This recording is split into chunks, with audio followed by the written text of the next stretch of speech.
বেগম খালেদা জিয়া, তিনিও বিরোধী পক্ষের অমত এবং আন্দোলনের মুখে গদি ছাড়তে বাধ্য হয়েছেন।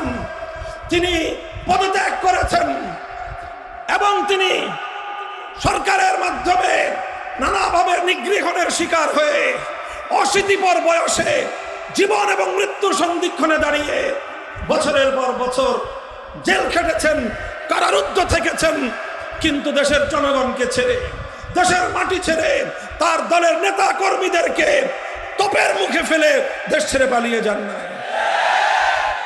আওয়ামী লীগের বিবেকবান লোকদেরকে আমি জিজ্ঞাসা করব, আপনাদের নেত্রী কাজটা করলো কি?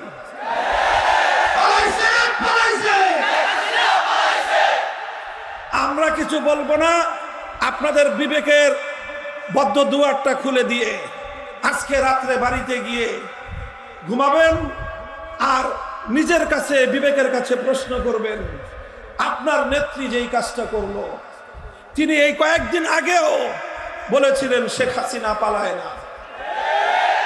আপনারা ওনার সুরে সুর মিলাই বলেছিলেন শেখ হাসিনা পালায় না। আমি এখন আপনাদের কাছে প্রশ্ন করতে চাই, শেখ হাসিনা পালিয়েছে না পালায় নাই?